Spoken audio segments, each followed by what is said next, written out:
Abana banyasaye mbiyamure. Abana banyasaye mulembe. Kwanza niseme asante kutukaribisha hapa. Na niseme asante haswa kwa gavana wenu Simba Arati. Sababu tulikuwa tumeelezwa eti Kisii imekuwa kama Kismayu, hatuwezi kanyaga hapa.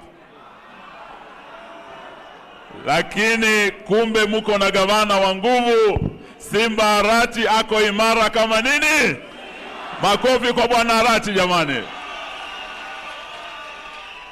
Mimi vile mmeelezwa nimekuwa waziri wa ulinzi hadi Novemba mwaka jana, na nimekuwa nafanya kazi kwa karibu sana na ndugu yangu Daktari Fred Matiang'i, yeye akiwa waziri wa usalama. Yeye amekuwa chairman wetu kwenye baraza la mawaziri. Na leo tumekuja hapa Kisii. We want to address Mheshimiwa William Ruto tukiwa hapa Kisii kwa Dr. Fred Matiang'i. Sisi tunajua ya kwamba there was bad blood between you, Dr. William Ruto and Dr. Fred Matiang'i. Na sisi tunajua ni kwa nini. Niseme nisiseme? Nitoboe nisitoboe? Sisi tunajua siku ile Mheshimiwa Uhuru Kenyatta aliona naibu wake amezembea kazini, ameanza kutangatanga, akapea ndugu Fred Matiang'i mamlaka ya kusimamia kazi ya baraza la mawaziri. Kama kuna makosa yeyote Matiang'i alifanya, ni kwa sababu alikuwa mwaminifu kwa rais, ni kwa sababu Mheshimiwa Uhuru alimpenda, na Mheshimiwa Ruto aliona mbaya sana wakati huo. Yale yanafanyika sasa tunajua ni kisasi, because there was bad blood between Dr. Matiang'i and Dr. William Ruto.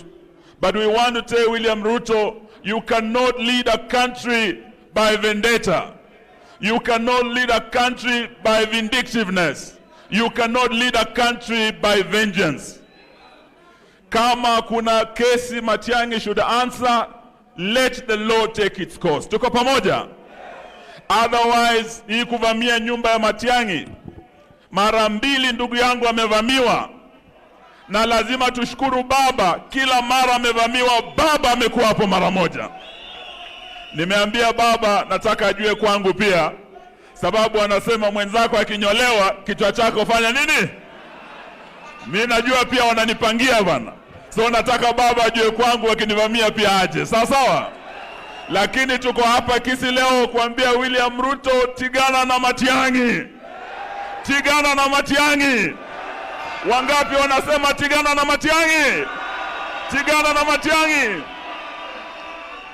Pili, tuwajua wiki hii pia chama cha Jubilee, a partner in Azimio, kimevamiwa, ofisi ikavunjwa, wana mapinduzi wakaingizwa kule.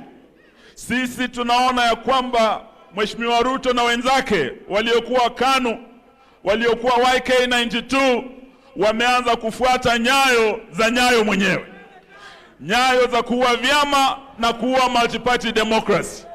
Hapa leo we have come to Gusii Land, the home of freedom fighters, the home of George Moseti Anyona, the home of Abuya Abuya, kusema we will not allow William Ruto to kill democracy the way his mentor did. Muko tayari tusimame pamoja? Tunamwambia badala ya kupigana na Matiang'i, pigania hawa wananchi bei ya mafuta ishuke. Badala ya kupigana na Matiang'i, pigania hawa wazazi karo ya shule ishuke. Badala ya kupigana na Matiang'i, pigania wananchi bei ya unga iweze kushuka. Tuko pamoja? Hiyo ndio kazi yako, na tutaka tuone Kenya ikienda mbele. Otherwise tuko pamoja, vile tumesema tutaendelea. We shall not be intimidated. Aluta continua. Asante na Mungu awabariki.